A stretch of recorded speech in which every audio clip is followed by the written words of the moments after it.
Israel का जो attack हुआ है कतर के ऊपर, उसने हंगामा मचा के रखा हुआ है साहब, बहुत बड़ा हंगामा। कतर उससे बदला नहीं ले सकता, ये मैं मानता हूँ कि मिलिटरली जो है कतर उससे बदला नहीं ले सकता। कतर में 10,000 अमेरिकन सोल्जर्स हैं, लेकिन कतर की जो इंपॉर्टेंस है स्ट्रेटेजिकली, डिप्लोमैटिकली, वो बहुत ज्यादा स्ट्रांग है, मुझे लगता है बहुत बहुत ज्यादा स्ट्रांग है। और इस हमले की गूंज अब मिडल ईस्ट से निकल के इसकी हीट अमेरिका तक पहुंच रही है और डोनाल्ड ट्रंप अब सफाई देते नजर आ रहे हैं कि ये फैसला उनका नहीं था और ये सारा का सारा फैसला नेतन्याहू का था।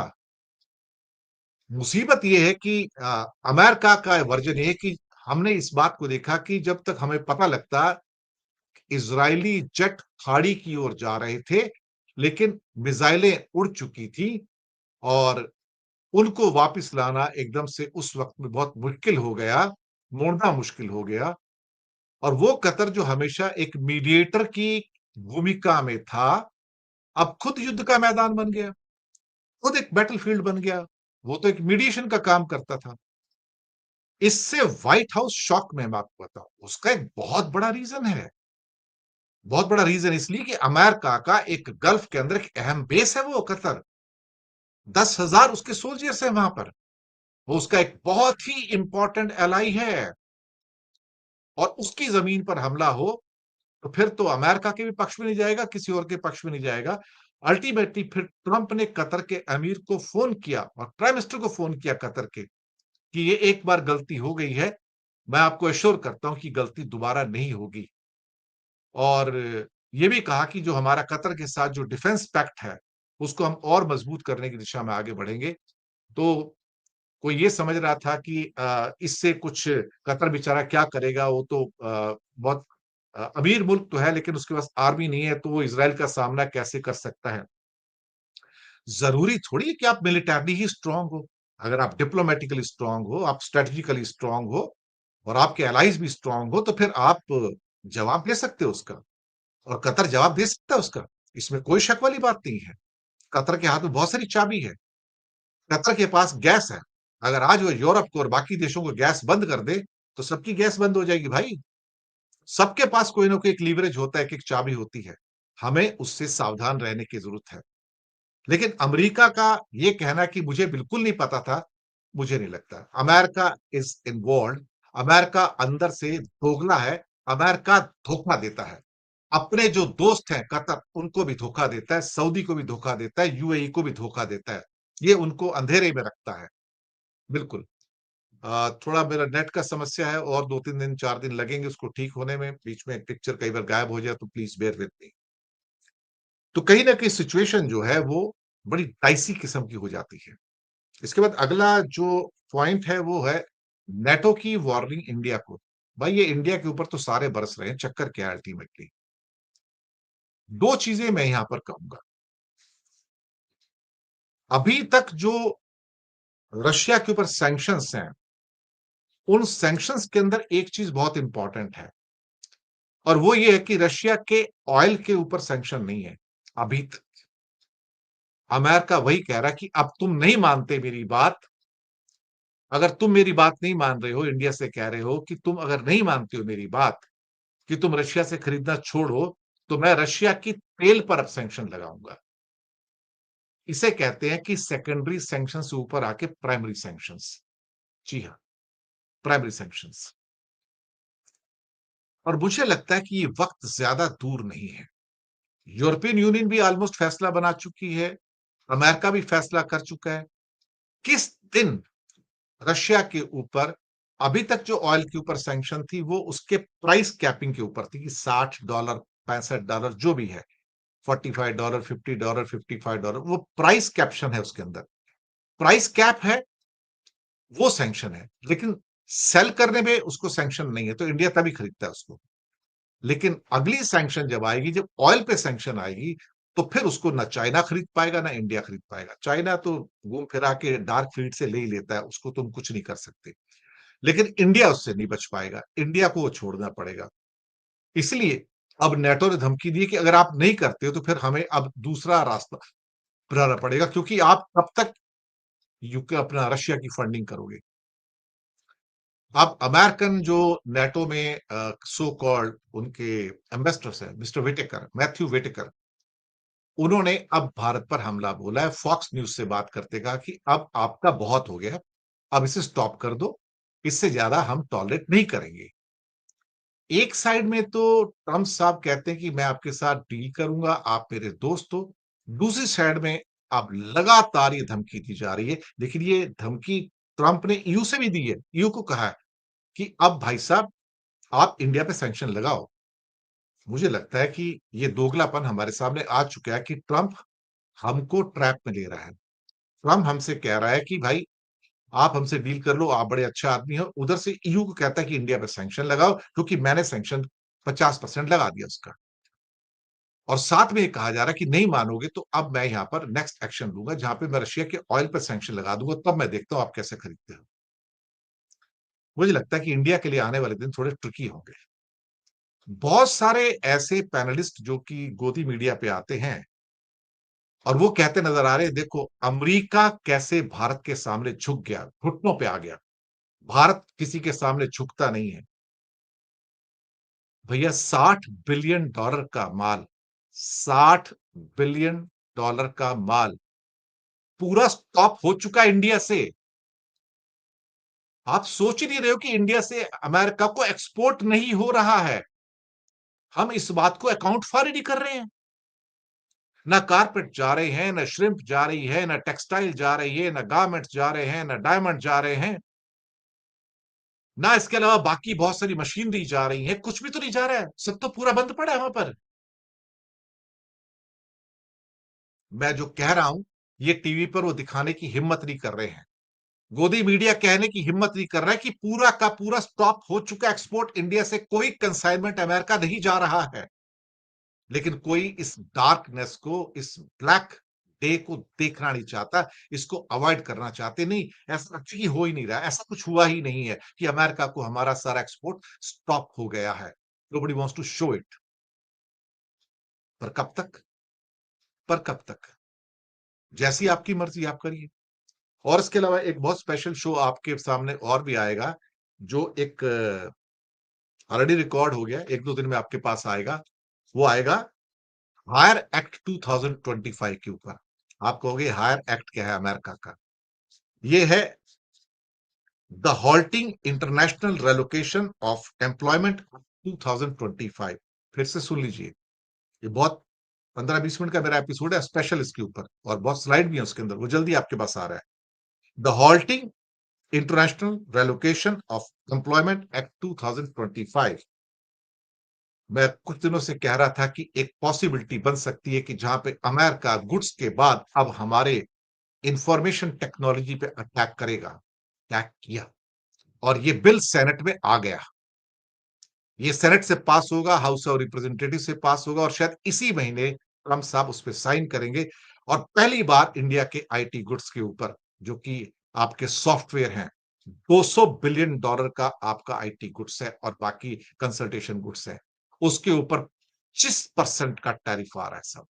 25% का टैरिफ। ये दुनिया में किसी मुल्क में नहीं है, मैं आपको बताऊं। सॉफ्टवेयर पे कहीं भी टैरिफ नहीं आता, सब 0% पे है।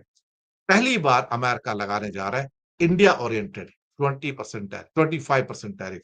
तो बहुत बड़ी चोट है ये। जो गुड्स की $60 बिलियन पे चोट है, यहां $200 बिलियन पे चोट है। आप सोचिए, जिस टाइम ये लागू होकर इंप्लीमेंट होगा, तो हमारे टीसीएस हो या इंफोसिस हो, सैकड़ों और छोटी कंपनियां हैं, ग्लोबल कैपेबिलिटी सेंटर्स हैं, वो कैसे क्रैश होंगे। लोग कह रहे हैं कि आप डाइवर्सिफाई कीजिए, मार्केट और ढूंढिए दुनिया में। कहां से लाओगे मार्केट भाई? दुनिया की मैग्निफिसेंट सेवन कंपनियां जो कि टेक कंपनियां हैं, चाहे वो टेस्ला हो या मेटा, फेसबुक हो, गूगल अल्फाबेट हो, एनवीडिया हो, माइक्रोसॉफ्ट हो, एप्पल हो, amazon हो, सब तो अमेरिकन है। इवन जो एआई की जो सबसे बड़ी कंपनी है ओपन एआई, वो भी तो अमेरिकन है भाई। हमारे पास तो कुछ नहीं है ना। तो आपका जो इंपोर्ट है अमेरिका का सारा, जो टेक्नोलॉजी का इंपोर्ट है जो इंडिया कर रहा है, 80% वहीं पे जाएगा ना। कहां करेंगे दुनिया में? कहां डेवलपमेंट है वहां पर? कहीं भी नहीं है ना। चीजें बहुत ट्रिकी हैं इस टाइम। नेटो की वार्निंग सीरियसली लेनी चाहिए। साथ में कुलमैन घीशिंग शायद नए प्राइम मिनिस्टर हो, उनका भी नाम आ रहा है। सुनने में आया कि जनरेशन ज़ी जो है, जो जेन ज़ी कहा जा रहा है, वो उसके लिए तैयार है और सुशीला कार्की थोड़ी-सी पीछे हटती नज़र आ रही हैं। इन्हें नेपाल का घीशिंग को कुलमन घीशिंग को नेपाल का पावर मैन भी कहा जाता है। अब कहा जा रहा है कि वो वहाँ पर जिसे क्या कहते हैं कि बिजली कटौती को उन्होंने काठमांडू में खत्म किया था और काफ़ी सुर्खियाँ बटोरी थी, तो उनको पावर मैन कहा जाता है कि बिजली के मामले में अच्छा काम किया है। लेकिन शायद कार्की के बाद सुशीला कार्की के बाद जेन ज़ी के रूप में मुझे लगता है कि अब ये कुलमन घिशिंग जो है, वो शायद फेवरेट हो सकते हैं। 1970 में पैदा हुए हैं, 55 साल की उनकी एक उम्र है और काफ़ी पढ़े-लिखे हैं और इंजीनियर रह चुके हैं। खास तौर से जमशेदपुर के जो एक टेक्नोलॉजी जो इंस्टीट्यूशन है, वहाँ से उनकी डिग्रीज़ ली गई हैं और इलेक्ट्रिकल इंजीनियरिंग की डिग्री भी उनकी है वहाँ पर। तो नेपाल का उन्हें पावर मैन कहा जाता है। नेपाल इलेक्ट्रिसिटी जो अथॉरिटी है, वो उसके चेयरमैन भी रह चुके हैं। तो अब जब तक कोई फाइनल फैसला नहीं होता तो हम कुछ नहीं कह सकते, लेकिन जब कोई आएगा उनका क्या रुख रहेगा। लेकिन सबसे बड़ी जो चिंता इस समय नेपाल के बारे में भारत में इस टाइम व्यक्त की जा रही है और कई चैनल्स पे भी है कि नेपाल में भारत के प्रति बढ़ता हुआ विरोध, नेपाल में भारत के प्रति बढ़ती हुई जो नफ़रत है, वो हमारे लिए मेन वरी हो सकती है इस टाइम और होनी भी चाहिए। एक आखिरी खबर रशिया के अंदर बहुत सारे इंडियंस हैं जो वहाँ काम करने गए लेकिन उनको क्या कहते हैं कि बहला के, फुसला के उनकी आर्मी के अंदर भेज दिया गया यूक्रेन से लड़ने के लिए। उनमें से कई तो इंडियन मारे जा चुके हैं और भारत सरकार उनको अभी तक वापस लाने में कामयाब नहीं हो पाई है। लगातार प्रेशर बनाया जाता है लेकिन ऊपर से कहा जाता है कि पुतिन कहेंगे हाँ, मैं आपके इंडियंस को वापस भेज दूँगा जिनको यूज़ किया जा रहा है आर्मी में, लेकिन वो भेजते नहीं हैं। मैंने पहले भी कई बार कहा कि Putin is a very cunning person let me tell you. He is not a good man. ये ठीक है कि वो यूक्रेन उससे नहीं जीत सकता। ये ठीक है कि नाटो भी शायद उससे ना जीत पाए रशिया से। वो मिलिट्री पावर की बात है वहाँ पर। लेकिन Putin is not that A gentleman. Putin भी किसी जैसे ट्रम्प दोगला है, धोखा दे सकता है किसी को भी, ऐसे पुतिन भी दोगला है और किसी को भी धोखा दे सकता है। अपने मतलब के लिए वो कुछ भी कर सकता है और बहुत बार ऐसा हुआ है कि इंडिया को अपने डिफेंस के लिए जो सारे के सारे अ, जो इक्विपमेंट्स चाहिए थे या कलपुर्जे चाहिए थे, वो नहीं देता था टाइम पे। अभी भी नहीं देता मैं आपको बताऊँ। हमने एस-400 के पैसे कब से दिए हैं उसको? तो अभी पेंडिंग पड़े हैं और वो 2-3 साल से नहीं दे रहा है। तो ही is not a good trader, he is not a good faith in that manner. इसलिए इंडिया ने अपनी जो आर्मी की डिपेंडेंस थी रशिया के ऊपर कम की है। लेकिन फिर घूम फिर के हमें वहीं आना पड़ता है। कहीं न कहीं कॉम्प्रोमाइज़ तो करना ही पड़ता है। तो शुक्रिया आपका बहुत-बहुत आभाते हैं। दोस्तों चैनल को सब्सक्राइब कीजिएगा, लिंक आगे भेजिए। हो सके तो छोटी-छोटी फाइनेंशियल हेल्प कर सकते हैं। नीचे हमने आपके लिए यूपीआई नंबर और बैंक अकाउंट नंबर दोनों दिए हैं। किसी एक को चुनकर छोटी-सी मदद करेंगे, तो आप अच्छी रिपोर्टिंग को एनकरेज करेंगे। तो बहुत-बहुत शुक्रिया। 9:30 वर्ल्ड न्यूज़ में कुछ और खबरें लेकर आ रहे हैं आपके साथ में। डेली न्यूज़ इंडिया 1.0 पे आइएगा ज़रूर और अब तो उसके आपने सब्सक्राइब भी किया होगा, आपको मालूम है लिंक कहाँ पर है। डेली न्यूज़ इंडिया 1.0 आप सीधा आइएगा, मैं आपका इंतज़ार करूँगा। खुश रहिए, हँसते रहिए, मुस्कुराते रहिए। Good night, thank you very much. जिस नेतन्याहू को शर्म आनी चाहिए कि उनके नेतृत्व में गजा में नरसंहार जारी है, वही नेतन्याहू दुनिया भर के देशों से कह रहे हैं कि उन्हें शर्म आनी चाहिए। किस बात के लिए? क्योंकि उन सभी देशों ने कतर पर इसराइल के हमले की निंदा की है। कतर पर इसराइल के हमले की निंदा करने वाले देशों के नाम बता देता हूं। कुछ देशों के नाम: अमेरिका, रूस, चीन, ब्रिटेन, फ्रांस, जर्मनी, तुर्की, संयुक्त अरब अमीरात, सऊदी अरब, पाकिस्तान और भारत। संयुक्त राष्ट्र की सुरक्षा परिषद, संयुक्त राष्ट्र के महासचिव ने भी अलग अलग कतर पर इसराइल के हमले की निंदा की है। इतने देशों को और संस्थाओं को नेतन्याहू ललकार रहे हैं, दुत्कार रहे हैं, धमका भी रहे हैं। तो अब ये देश जिन्होंने कतर के पक्ष में इसराइल के हमले की निंदा की है, नेतन्याहू को क्या जवाब देंगे? क्या चुप रह जाएंगे या जैसा कि नेतन्याहू कह रहे हैं अपनी निंदा पर शर्म करेंगे? यह नेता हर देश और हर नेता की ताकत की परीक्षा ले रहा है। ग्लोबल लीडर अपने दोहरेपन, अंतर्विरोधों, समझौतों और मजबूरियों में फंस गए हैं। नेतन्याहू इन बातों को ठीक से जानते हैं कि कोई भी एक दूसरे के लिए आगे नहीं बढ़ पाएगा और कोई उनके सामने टिक नहीं पाएगा। 2 साल से अधिक समय से गजा पर बमबारी जारी है। नेतन्याहू की हमला करने की सनक पर कोई असर नहीं पड़ा। इस साल इसराइल 7 देशों पर बमबारी कर चुका है। सीरिया, लेबनान, येमन पर उसका हमला चलता रहता है। ईरान पर हमला कर इसराइल ने पूरी दुनिया को खतरे में डाल दिया था। कतर की राजधानी दोहा पर हमला करने से पहले ट्यूनीशिया की राजधानी ट्यूनिस पर हमला किया। गजा और वेस्ट बैंक पर बमबारी कभी रुकने का नाम नहीं लेती। दुनिया में लगता है ग्लोबल पावर एक ही है, नेतन्याहू, और बाकी सारी दुनिया उनकी गुलाम। आखिर क्या वजह है कि दुनिया बेबस है और नेतन्याहू सबको ललकार रहे हैं, अब दुत्कार भी रहे हैं। Now the various countries of the world condemn Israel. They should be ashamed of themselves. What did they do after America took out Osama bin Laden? Did they say, oh, what a terrible thing was done to Afghanistan or to Pakistan? No, they applauded. They should applaud Israel for standing and up to these same principles and carrying them out. And I say to Qatar and all nations who harbor terrorists, you either expel them or you bring them to justice. Because if you don't, we will. किसी के पास Netanyahu के इस बयान का जवाब नहीं होगा। Trump ने कहा कि कतर पर फिर से हमला नहीं होगा, लेकिन नेतन्याहू ने कतर के खिलाफ ही मोर्चा खोल दिया है। उसे आतंकवादियों को शरण देने वाला, पैसे देने वाला, महल देने वाला देश बताने लग गए हैं। उनकी बातों से लगता है वे कतर पर फिर से हमला कर सकते हैं। We went after the terrorist masterminds who committed the October 7th massacre. And we did so in Qatar, which gives safe haven. It harbors terrorists. It finances Hamas. It gives its terrorist chieftains sumptuous villas. It gives them everything. So we did exactly what America did when it went after the terrorists, the Al-Qaeda terrorists in Afghanistan, and after they went and killed Osama bin Laden in Pakistan. Qatar पर हमले को लेकर America की नाराजगी कोई बहुत बड़ी थी नहीं, ना गंभीर थी। ट्रंप ने इतना कहा, कतर और हमारी बहुत मजबूत दोस्ती है और मुझे इस हमले की लोकेशन पर बहुत अफसोस है। मैंने कतर के अमीर से वादा किया है कि उनकी जमीन पर फिर ऐसा कभी नहीं होगा। क्या कोई इस वादे पर भरोसा कर सकता है? क्या ट्रंप ने नेतन्याहू से पूछकर यह वादा किया है? अगर नेतन्याहू दोबारा हमला कर देंगे तो ट्रंप क्या कर लेंगे? अभी तक तो कुछ भी नहीं कर सके। ट्रंप कहते हैं जल्दी ही कतर के साथ सुरक्षा समझौता करेंगे। तो क्या कतर के लिए इसराइल पर अमेरिका हमला कर देगा? इससे बड़ा झूठ और मजाक क्या हो सकता है?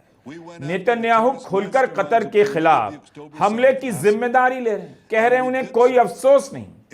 प्रेस में भी यह खबर छपी है कि फोन पर बात करते हुए ट्रंप नेतन्याहू पर झुंझला गए कि उन्होंने अमेरिका को अंधेरे में रखा और कतर पर हमला कर दिया। इन खबरों के बाद ही तो नेतन्याहू ने बयान दिया है और अब सबको हड़का दिया कि आपको शर्म आनी चाहिए कि आपने कतर पर इसराइल के हमले की निंदा की है। ट्रंप ने सोशल मीडिया में लिखा है कि कतर उनका अच्छा दोस्त है, उसके लिए बुरा लग रहा है। कुछ समय पहले ट्रंप कतर गए। कतर ने उन्हें तोहफे में $400 मिलियन का हवाई जहाज भी दिया। इसके बाद भी कतर अपने लिए अमेरिका से और इसराइल से सुरक्षा की गारंटी हासिल नहीं कर पाया। ट्रंप ने सफाई दी है कि हमले की जानकारी नहीं थी। अगर होती भी तो क्या रोक लेते हैं? अब तो नेतन्याहू खुलकर हमला करने की धमकी दे रहे हैं। तो ट्रंप बताएं वे नेतन्याहू का क्या कर लेंगे?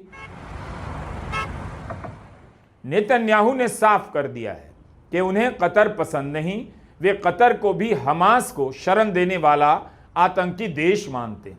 जिस कतर को दुनिया एक तटस्थ और मध्यस्थ देश के रूप में देखती है, हमास और इसराइल के बीच वार्ताकार के रूप में देखती है, नेतन्याहू उसे आतंकवादी संगठन को महल और पैसे देने वाले देश के रूप में देखते हैं। इस खेल में अरब देशों की चुप्पी भी नोट की जानी चाहिए। क्या वे इसलिए चुप हैं कि इस बातचीत के कारण कतर का प्रोफाइल बढ़ता जा रहा है? वह दुनिया भर में जिनीवा की तरह एक मध्यस्थ देश की तरह अपनी पहचान बना रहा है। एक किस्म का सॉफ्ट ग्लोबल पावर बन रहा है। उसके पैसे के आगे दुनिया के तमाम नेता हाथ बांधकर खड़े हैं। फुटबॉल का विश्व कप वहां हो रहा है। मुमकिन है अरब देशों को कतर की यह ऊंचाई पसंद ना आ रही हो। अब अगर हमास और इस्राइल के बीच बातचीत किसी भी रूप में सफल हो जाती है तो कतर का प्रभाव और बढ़ सकता है और जाहिर है अरब देशों को यह पसंद ना आए। ऐसा लगता है कि अरब देश भी चाहते हैं कि कतर को श्रेय ना मिले और इस्राइल कतर को सबक सिखा दे। आपको याद होगा अरब देशों ने 2017 में कतर पर 4 साल के लिए ब्लॉकेड लगाया था। अरबों को लगा होगा कतर इस इलाके में बड़ा होता जा रहा है, अमेरिका तक को मैनेज कर रहा है। इस्राइल के हमले से उन्हें शांति मिली होगी। कतर के पर कतरे जाएं, कतरे जा रहे हैं। अरब देशों को अच्छा लग रहा होगा।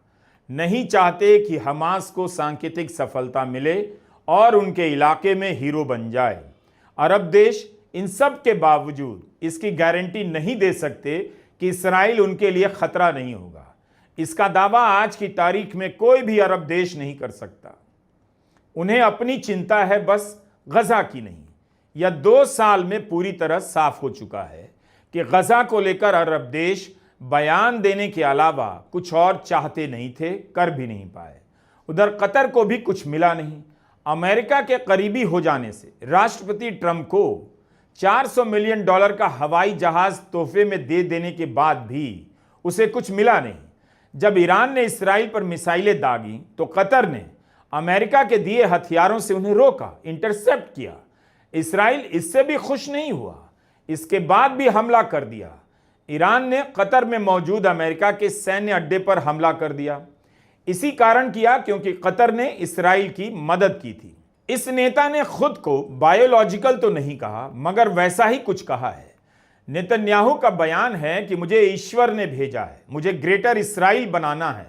आज की दुनिया के हर शिष्टाचार और शालीनता को रौंदता हुआ यह नेता सबके बीच पानी की सूखी टंकी की तरह खड़ा है। किसी की हिम्मत नहीं कि नेतन्याहू को समझा लें, रोक सकें। ऐसा लगता है किसी कमरे में नेतन्याहू दौड़ते भागते चले आएं तो सारे ग्लोबल नेता पलंग के नीचे छुप जाएंगे। ये हालत कर दी है नेतन्याहू ने इस दुनिया की। नेतन्याहू की रणनीतियों को समझना बहुत मुश्किल भी नहीं। जब भी दुनिया का ध्यान गजा पर जाता है, वहां हो रहे नरसंहार पर जाता है, नेतन्याहू कई मोर्चों पर हमला कर देते हैं ताकि गजा से ध्यान हट जाए। लगातार नए नए मोर्चों पर हमला करते हैं और पुराने मोर्चों पर लौटकर भी धावा बोलते हैं ताकि पीछे की बातें दुनिया से ओझल होती जाएं। एक चीज एकदम साफ है, नेतन्याहू नहीं चाहते कि किसी तरह की बातचीत हो। वे कूटनीति की जाल में उलझना नहीं चाहते।